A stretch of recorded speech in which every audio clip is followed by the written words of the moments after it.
आइए इस वीडियो की सहायता से हम आपको दो बिंदुओं को मिलाने वाली रेखाखंड के मध्य बिंदु का निर्देशांक निकालना सिखाएंगे।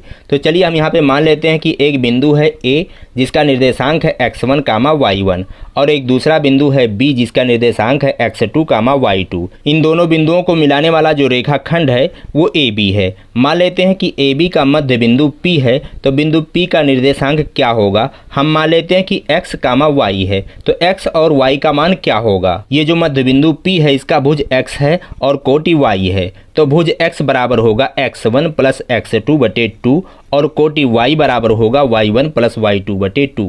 अब आपको इस सूत्र को याद कर लेना है। ये दो बिंदुओं को मिलाने वाली रेखाखंड के मध्य बिंदु के निर्देशांक निकालने का सूत्र है। अब चलिए हम इस पर आधारित उदाहरण को देखते हैं। उदाहरण है बिंदु A जिसका निर्देशांक 0, -6 है तथा बिंदु B जिसका निर्देशांक -6, 8 है के मध्य बिंदु का निर्देशांक ज्ञात कीजिए। अब यहाँ पे एक बिंदु है A जिसका निर्देशांक 0, -6 है और दूसरा बिंदु B है जिसका निर्देशांक -6, 8 है। इन दोनों को मिलाने वाली रेखाखंड का जो मध्य बिंदु होगा उसका हमें निर्देशांक निकालना है। तो चलिए हम इसे चित्र बनाकर समझ लेते हैं। सबसे पहले हमें एक बिंदु लेंगे A जिसका निर्देशांक है 0, -6, जहाँ पर 0 जो है वो भुज है और -6 कोटि है। तो 0 को हम x1 मान लेते हैं और -6 को y1 मान लेते हैं। और दूसरा बिंदु है B जिसका निर्देशांक है -6, 8। यहाँ पे -6 भुज है जिसको हम x2 मान लेते हैं और 8 कोटि है जिसे हम y2 मान लेते हैं।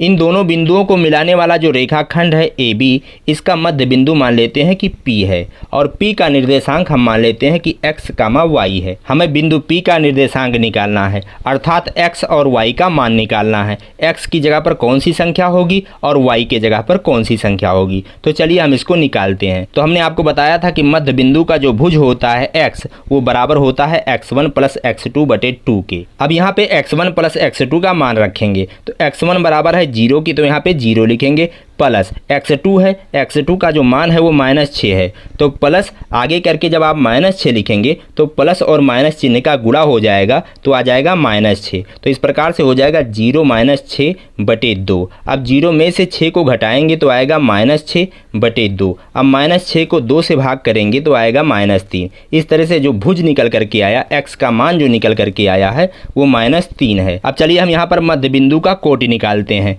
कोटि y बराबर होता है y1 प्लस y2 बटे 2। अब यहाँ पे y1 प्लस y2 का मान रखेंगे, तो y1 आपका है -6, तो यहाँ पे -6 लिखेंगे, प्लस y2 है तो y2 बराबर है 8 के, यहाँ पे 8 लिखेंगे, तो हो जाएगा -6 प्लस 8 बटे 2। अब -6 प्लस 8 बराबर होता है +2, तो हो जाएगा +2 बटे 2। अब जब 2 को 2 से भाग करेंगे तो 1 आएगा, यानी मध्य बिंदु का जो कोटि आया y बराबर 1 आया है। यहाँ पे x बराबर आया है -3 और y बराबर आया है 1। अतः A और B के मध्य बिंदु का जो निर्देशांक होगा हमने माना था x, y और x की जगह पर आप लिखेंगे -3, y है तो y के जगह पर आप 1 लिखेंगे। इस तरह से A और B को मिलाने वाली रेखाखंड के मध्य बिंदु का निर्देशांक आया है -3, 1। यही आपका उत्तर है। इसी प्रकार से आप किसी भी दो बिंदु को मिलाने वाली रेखाखंड के मध्य बिंदु का निर्देशांक निकाल सकते हैं। तो चलिए हम आपसे मिलेंगे इसी प्रकार के अगले वीडियो में। कहते हैं जय हिंद, जय भारत।